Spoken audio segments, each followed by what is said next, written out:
from what you were talking about as far as dopamine and testosterone, this made me really curious. And you're the guy who would really know about this. Now, the internet, started getting all wild. I think, Mark, I'm going to be going with this. The internet started going wild around like 2005, 2006 or whatever. But I think millennials are the first generation that we could really test what would happen when young kids got their hands on internet porn, right? And it makes me curious because like it's dopamine, like these young individuals are chasing dopamine. To be perfectly blunt, I was addicted to porn from the age of 11 to 24. Wow. That was the first time I got on it. And I was like trying for a long time to get off of that because I noticed how it was affecting me. And then I was also reading some stuff on how porn affects the male brain and all this. And I was like, oh God, this is bad. But it took me a long time to get off of that because it was quite literally, I was addicted to that. And I could see how it was negatively affecting me. Now, I'm curious, do you know if there's any, like, how that affects individuals, men, as far as testosterone, if there's a negative thing, a positive thing? Because I think I heard you talk about like first for people that were viewing, I think the act of sex, there's like a 10% increase, but I think there's like long-term disadvantages to that, correct? Absolutely. And I think this conversation is now finally starting to emerge in the scientific and academic literature. Yes. I mean, with no judgment whatsoever, right? Again, I'm not here to, it's not a moral thing. I'm just talking about what I do is I look at things through the lens of biology and in particular through neuroscience, but some other fields as well. We have to take a step back and now knowing what we know about testosterone and dopamine and all these things and ask, what is pornography doing to the brain? Well, first of all, it's triggering the release of dopamine and in the short term testosterone by the observation of sex, not actually engaging in human contact. So think about the young brain being significantly more plastic and willing to rewire than the adult brain. Absolutely, there's no question about it. It's hyperplastic. Yeah. And of course it can rewire again, but you think about somebody who engages in a lot of porn watching, right? Watching porn, and that person is getting dopamine and testosterone increases by observing sex and not actually by engaging in human contact, okay? So that's concerning, right? And obviously the people vary, but it should come as no surprise that a lot of these people have trouble with romantic interactions when they do happen, right? Because their brain isn't conditioned to respond to those, right? And there's variation there, I'm sure. And these are private matters, so there aren't good data because there aren't laboratory experiments that you could do on this sort of thing that someone will probably do those experiments eventually. But also dopamine seeking is what triggers the increase in testosterone. But as we just talked about it, with repeated dopamine seeking or triggering of dopamine release, it starts getting diminished. So pretty soon that behavior is not causing the release of testosterone. Now people are just doing it compulsively to try and get some little droplet of dopamine out of their brain.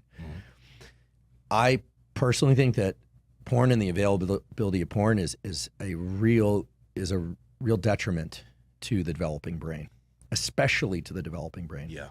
Now, it sounds like you rescued the behavior, and it takes some discipline, right, I imagine, and it's one of those things that it's also anxiety-less compared to dating and relationships where people are vulnerable on both sides and have to negotiate things like, consent and timing and, and communication and all the things that are really hard to do but are essential to do. That's key. So I think pornography is a serious issue.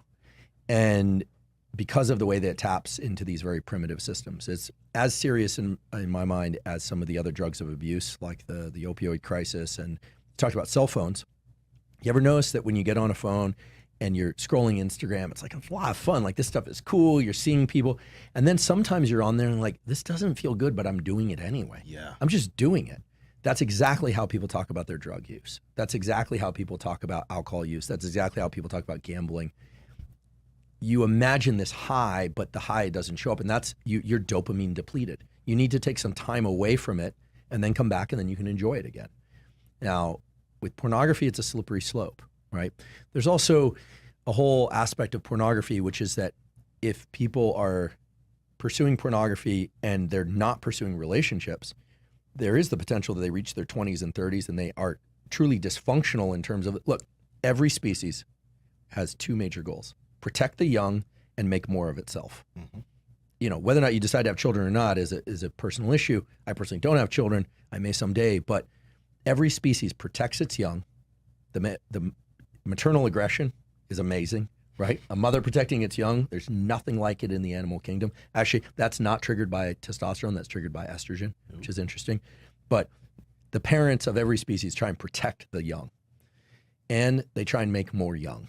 This is every species is driven to do that. Mm-hmm. And you think about what porn and masturbation, these things really are. I'm not calling them sinful. What I'm saying is they are potentially addictive, especially with the availability of pornography. So, you know, beware. You know, just everyone's different, and people have to be careful about these circuitries. You really need to protect them. They're super valuable. And so I would say, in keeping with our theme of, you know, what are the other things to do to support testosterone, would be don't engage. I would avoid pornography, frankly. I really would. I would, you know, maybe everyone's got their threshold for what's too much. For some people, that might be, the number might be 0. For other people, it might be something different. And it's going to vary.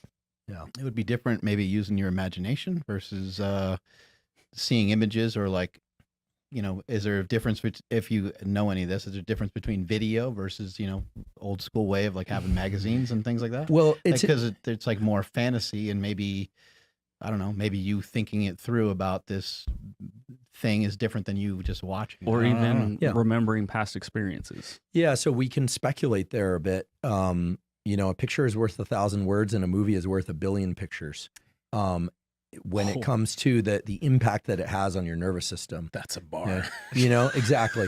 And so, you know, I think it's fair to say that whatever problems exist in society today almost certainly existed 100 years ago, but in a different form. Mm-hmm. Okay. We always think, oh, you know, stress was only there for the saber-toothed tiger, and now there are no tigers, and we got this thing that's really unfortunate called stress. Look, let's imagine this was 100 years ago. Spouses still cheated. People still died. You had, you know, physical challenges. There was a question of how, you know, all that stuff is baked into us at a deep level, right? None of those circuits have changed. It's just the circumstances that trigger them change. So I think that 100 years ago, it wasn't cell phones. It might, but you can bet that there were forms of pornography.